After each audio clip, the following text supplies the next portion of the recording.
Hello दोस्तों, enjoy with study में आप सभी का स्वागत है एंड गुड मॉर्निंग। आइए हम आज लूसेंट से संबंधित केमिस्ट्री के 25 क्वेश्चन देखते हैं।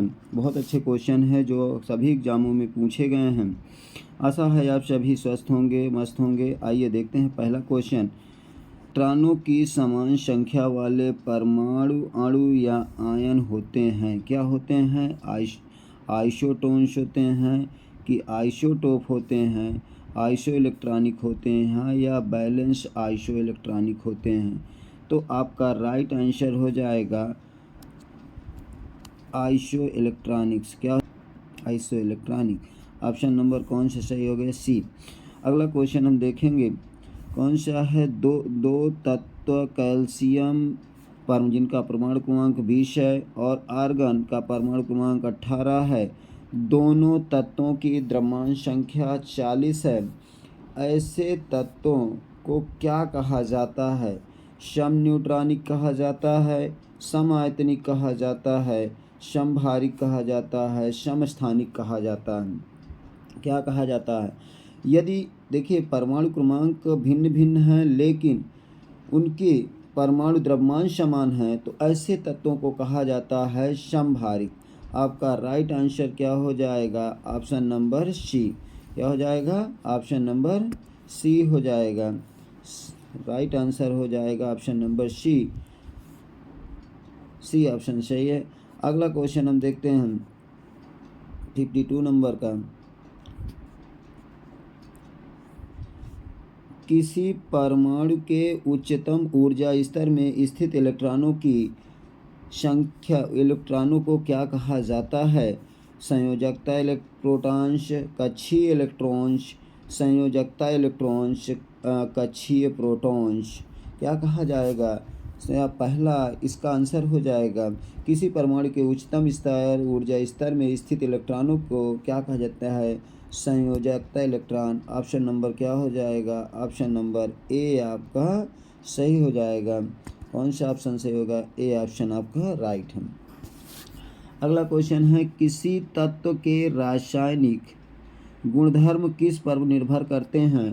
किसी तत्व की सबसे बाहरी कोश में इलेक्ट्रॉनों की संख्या, या बी ऑप्शन तत्व के समस्थानिकों की संख्या, तत्व को प्रोटॉनों की संख्या, तत्व में न्यूट्रॉनों की कुल संख्या। क्या होगा आपका राइट आंसर? तो यहाँ पे रासायनिक गुणधर्म निर्भर करता है तत्व की सबसे बाहरी कोश में उपस्थित इलेक्ट्रॉनों की संख्या। इसका मतलब आपका क्या होगा? क्यों ऑप्शन नंबर आपका हो जाएगा ए। ऑप्शन नंबर ए आपका क्या हो गया? Right answer. कौन सा है? Option number A. आइए अगला क्वेश्चन देखते हैं। रेडियो सक्रियता की परिघटना, रेडियो सक्रियता की परिघटना की खोज किसने की थी? मेरी क्यूरी या पियरे क्यूरी या फिर हेनरी बेकरल या जे थॉमसन। कौन किया था? आपका राइट आंसर हो जाएगा रेडियो सक्रियता की परिघटना की खोज करने वाले पहले वैज्ञानिक थे Henry Becquerel. Henry Becquerel. Option number कौन सा सही है? ऑप्शन नंबर आपका सी सही। अगला क्वेश्चन हम देखेंगे रेडियोधर्मिता। रेडियोधर्मिता का यूनिट क्या है? रेडियोधर्मिता का यूनिट क्या है? एंगस्ट्रॉम है, कैंडेला है, फर्मी है, क्यूरी है। तो क्या है आपका रेडियोधर्मिता के? तो आपका राइट आंसर हो जाएगा डी। क्या हो जाएगा? ऑप्शन नंबर डी आपका क्या है? सही। अगला क्वेश्चन रेडियोधर्मिता नापी जाती है किसमें? गीगर मूलर काउंटर में। किसमें? गीगर मूलर काउंटर में, पोलरीमीटर में, कैलोरीमीटर या बैरोमीटर में। आपका राइट आंसर क्या होगा? गीगर मूलर काउंटर में। किसमें? गीगर मूलर काउंटर में मापी जाती है। आपका ऑप्शन नंबर क्या हो जाएगा? ए सही हो जाएगा। अगला क्वेश्चन 57 नंबर का क्वेश्चन है। कह रहा है रेडियोधर्मी वस्तुओं में किससे बने पात्र में रखना चाहिए? जो रेडियोधर्मी पदार्थों को रखने के लिए कौन सा पात्र उपयुक्त होगा? यहाँ पे देखिए शीशा होगा, कि इस्पात से बना होगा, लोहा से बना होगा या फिर एल्युमिनियम से बना होगा। तो रेडियोधर्मी पदार्थ को रखने के लिए आपको किसकी आवश्यकता पड़ेगी, कैसे पात्र की? तो आपको शीशे से बने पात्र की आवश्यकता होगी। कौन सा? शीशे से। आपका राइट आंसर क्या हो जाएगा? ए वाला आपका सही हो जाएगा। अगला क्वेश्चन है ए नंबर ऑप्शन। अगला क्वेश्चन देखते हैं। रेडियोधर्मी तत्व किसका उत्सर्जन करता है? किन चीज़ों का? पराबैंगनी किरणों का उत्सर्जन करता है कि अल्फा बीटा गामा किरणों का विकिरण का उत्सर्जन करता है, रेडियो तरंगों का उत्सर्जन करता है या फिर अवरक्त तरंगों का उत्सर्जन करता है? तो इनमें देखिए, रेडियोधर्मी तत्व उत्सर्जन किस चीज़ का करता है? अल्फा बीटा गामा किरणों का उत्सर्जन करता है। किसका करता है? अल्फा बीटा गामा किरणों का उत्सर्जन करता है। ऑप्शन कौन सा सही हो जाएगा? ऑप्शन नंबर बी आपका सही हो जाएगा। अगला क्वेश्चन है 59 नंबर। निम्नलिखित में से किसमें ऋणात्मक आवेश होता है? अल्फा विकिरण में, बीटा किरण में, गामा किरण में या एक्स किरण में? आपका 59 का आंसर क्या हो जाएगा? आप बताइए। आपका ऑप्शन हो जाएगा, क्योंकि ऋणात्मक आवेश उत्पन्न करने के लिए कौन होता है? बीटा कण क्या करते हैं? ऋणात्मक आवेश उत्पन्न करते हैं। आपका ऑप्शन कौन सा सही है? बी ऑप्शन आपका सही। अगला क्वेश्चन हम देखते हैं 60 नंबर का क्वेश्चन। 60 नंबर के क्वेश्चन में निम्नलिखित में किसमें उत्सर्जन में संभारिक उत्पन्न होते हैं? निम्नलिखित में से किसमें संभारिक उत्पन्न होते हैं? अल्फा किरण में, बीटा किरण में, गामा किरण में या एक्स किरण में? किसमें उत्पन्न होंगे? आपका 60 नंबर का ऑप्शन आंसर हो जाएगा क्या? बीटा किरण में। किसमें? बीटा किरण में। आपका राइट आंसर क्या हो जाएगा? बी। अगला क्वेश्चन है। रेडियोधर्मी पदार्थ में किस दौरान कोई परिवर्तन द्रव्यमान या आवेश में नहीं होता है? मतलब किस स्थिति में रेडियोधर्मी के पदार्थ में परिवर्तन नहीं होता? मान ली कौन सी किरणें उत्पन्न होती हैं जब उसके पदार्थ में परिवर्तन नहीं घटता या बढ़ता नहीं है? तो क्या बीटा उत्सर्जन में, गामा उत्सर्जन में, ऑक्सीकरण में या अल्फा उत्सर्जन में? किस उत्सर्जन में होता है? तो गामा उत्सर्जन में। किसमें? आपका राइट आंसर क्या हो जाएगा? राइट आंसर आपका हो जाएगा बी वाला। बी ऑप्शन आपका क्या होगा? सही होगा। अगला क्वेश्चन है। अल्फा बीटा गामा की वेधन शक्तियाँ अपने अवरोही क्रम में किस क्रम में हैं? अवरोही क्रम में व्यवस्थित करना है इनको। तो अल्फ़ा बीटा गामा होगी कि गामा बीटा अल्फ़ा होगी या फिर बीटा अल्फ़ा गामा होगी, गामा अल्फ़ा बीटा होगा? क्या होगा राइट आंसर? आपका राइट आंसर हो जाएगा gamma beta alpha. B option क्या हो जाएगा? सही हो जाएगा। बी ऑप्शन क्या है? सही। अगला क्वेश्चन हम देखेंगे 63 नंबर का क्वेश्चन है। इसमें न्यूनतम पारगम्य शक्ति किरण कौन सी है? अल्फा किरण है, एक्स किरण है, गामा किरण है, बीटा किरण है? कौन सी किरण है? तो न्यूनतम पारगम्य जो शक्ति किरण है, मतलब कम से कम पार होने वाली वस्तुओं से, वो किरण आपकी है अल्फा किरण। कौन सी? अल्फा किरण। आपका राइट आंसर क्या हो जाएगा? ए ऑप्शन आपका सही हो जाएगा। अगला क्वेश्चन है।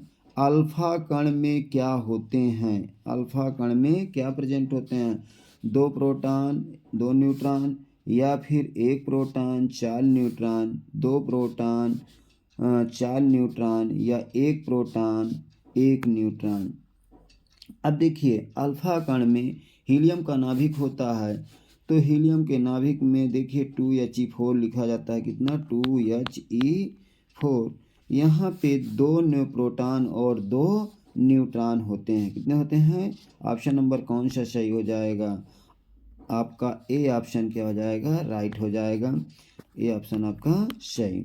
अगला क्वेश्चन हम देखते हैं। अल्फा पार्टिकल्स होते हैं, क्या होते हैं? बीटा पार्टिकल्स की में से मात्रा में 2 गुने, ऋण आवेशित होते हैं, गामा किरणों की तुलना में कम आयनाइजिंग क्षमता रखते हैं या बिल्कुल हीलियम के केंद्रक के जैसे होते हैं। क्या होते हैं अल्फा पार्टिकल्स? अल्फा पार्टिकल बिल्कुल हीलियम के केंद्रक के जैसे होते हैं, क्योंकि हीलियम के नाभिक ही होता है, क्योंकि इसका फार्मूला होता है 2He4। क्या होता है? 2 4। तो आपका कौन सा ऑप्शन सही हो जाएगा? ऑप्शन नंबर हो जाएगा आपका डी ऑप्शन सही हो जाएगा। कौन सा? D option. Option number D आपका क्या होगा? सही होगा। अगला क्वेश्चन हम देखते हैं।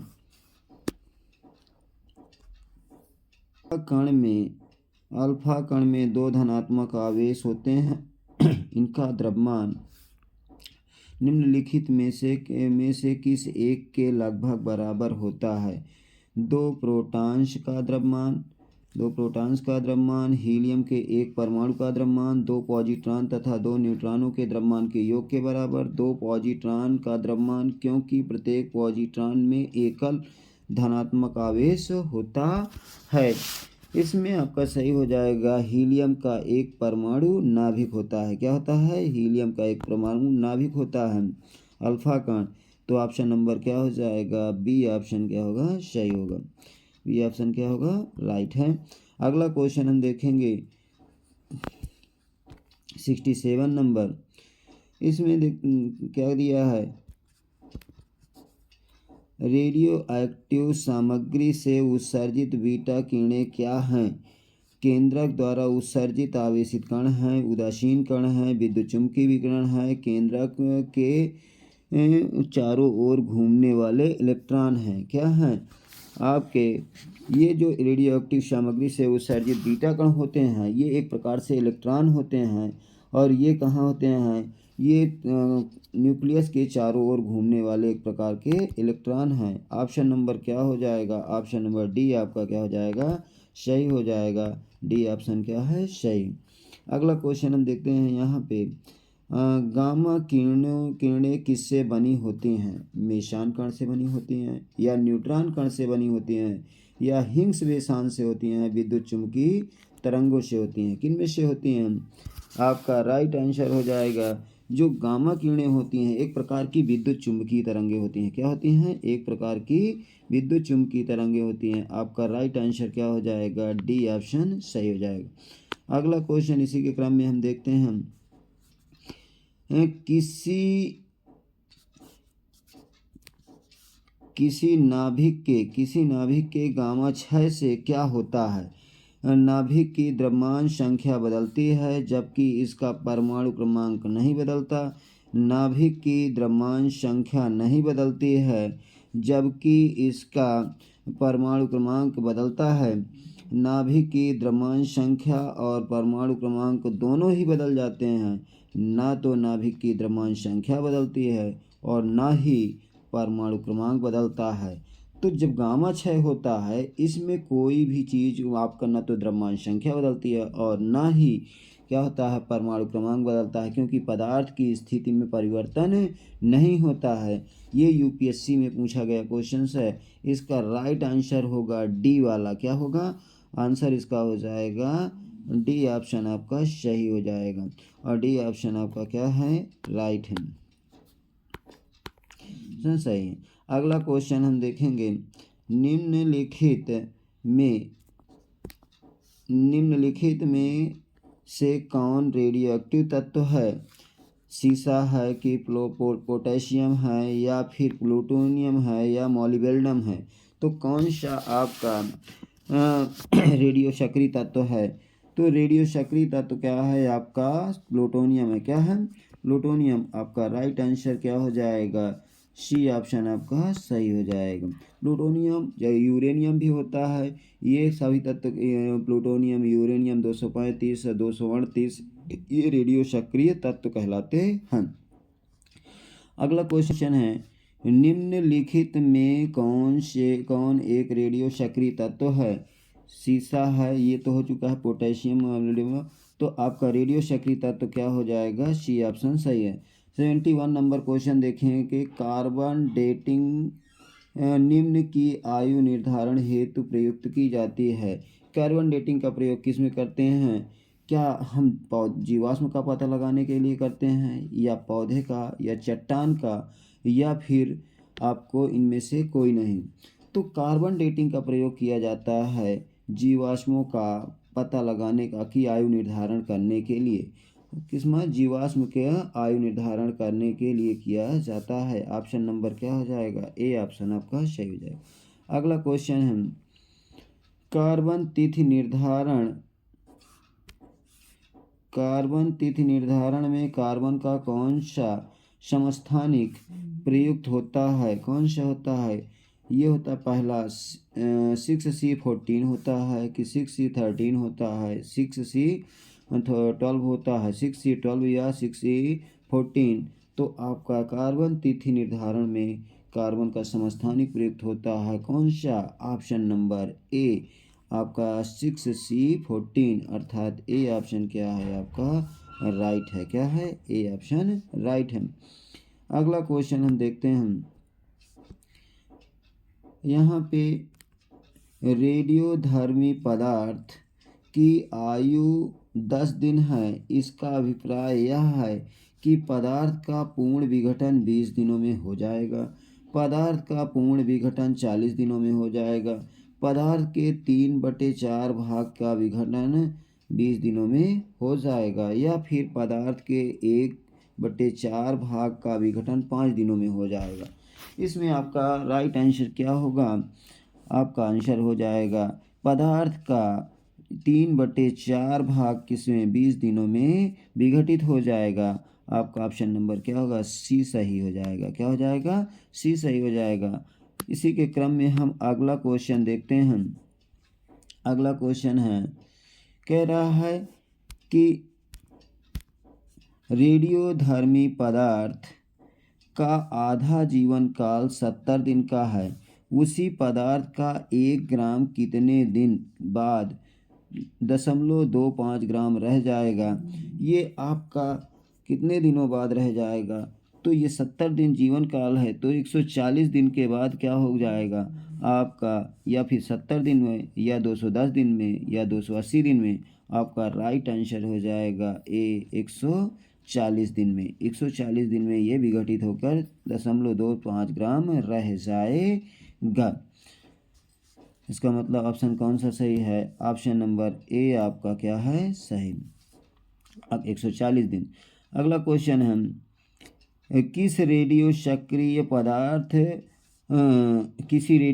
पदार्थ रेडियम की अर्धायु काल 1600 वर्ष है। कितने वर्ष बाद रेडियो सक्रिय पदार्थ का 25% अंश बच जाएगा? 3200 वर्ष, या 1/4 वर्ष, या 1/8 वर्ष में, या 1/16 वर्ष में? आपका राइट आंसर हो जाएगा 3200 वर्ष बाद। तो आपका ऑप्शन कौन सा? ए ऑप्शन आपका सही हो जाएगा। प्लीज़ वीडियो को लाइक और सब्सक्राइब कीजिए, और चैनल में जो नए हैं वो सब्सक्राइब कर लें। अच्छे